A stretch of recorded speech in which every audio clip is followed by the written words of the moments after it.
Hello everyone, this is the final segment on Eishet Chayil. And as we get into Shabbos, this interpretation does not focus on the woman of the house, the Torah, or the Jewish people, but of course the last partner that we never forget, and that of course is God. It says both the Shalah as well as the Ben Ish Chai, both quoting from the Ari, that on a Friday night, and I quote their words, after Shalom Aleichem, Yomar b'li Efsek, namely say it right away, Eishet Chayil, Maraша lesоפה, and you should say the entire thing, and now they explain why. Kенeged השכינה, מרומז על דרך הקבלה על השכינה. Indeed, Eishet Chayil is not talking about a human being, but it's talking about God. And then they prove their point. Yesh ba kaf bet psukim. There are 22 verses. Kенגד kaf bet צינורות shel מעלה, which is corresponding to the 22 pipes above us. שכעת, at this moment, הם פתוחים ומריקים וברכה מהבריכה העליונה. That at this moment, Friday night, they are throwing down through these pipes great blessing on the Jewish people. I don't understand Kabbalah, but I think I understand what they're driving at. During the week, we really don't have time to focus on a relationship that should be very important to us. And quite frankly, we do a lot all week because of that relationship. But the actual relationship, we barely speak about. And allow me to illustrate this with a story.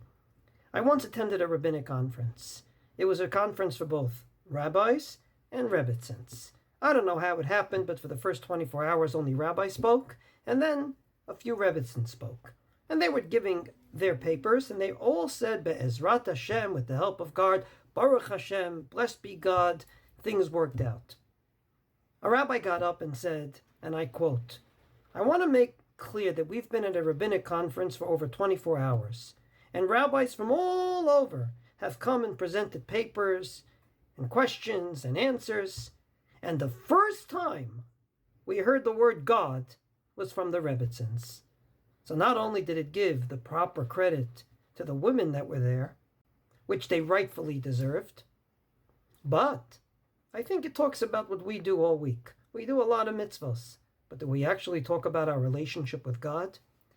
Friday night, when all the diversions of the week are no longer part and parcel of our lives, that might be the first and only time during the week that we can focus on our relationship with God. And for 25 hours, that's what we have the time to do. So together with the family, that we of course devote more time to on Shabbos, and together with our physical needs, because Oneg Shabbos, enjoyment of Shabbos, is a mitzvah. Eating bigger meals, sleeping a little longer. We also have the time to devote to that relationship with God. Because if we do it on Shabbos, then when we really need it, namely at radical times, either at times of extreme happiness when we want to give thanks, or at times, unfortunately, of extreme sorrow when we want to scream out to God to help us, be it in a hospital room when our loved one is on their deathbed, or be it at other such radical situations. It's going to go back to that Friday night. It's going to go back to that time that we really felt close to God. One of the questions that come up every year about my Riv after Yom Kippur is how come we have to say, V'hu rachum yechaper avon v'lo yashchit? Merciful One, you forgive our sins. We just, for 10 times during the day, actually said al chet, and hopefully God forgave us. It's a very good question. I never heard a very good answer to it.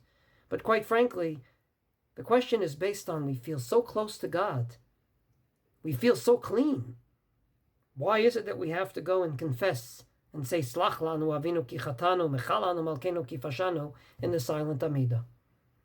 That's exactly what Shabbos is there for.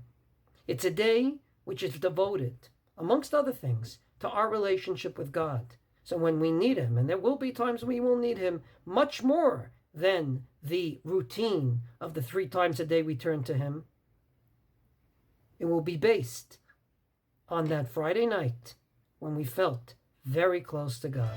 Shabbat Shalom.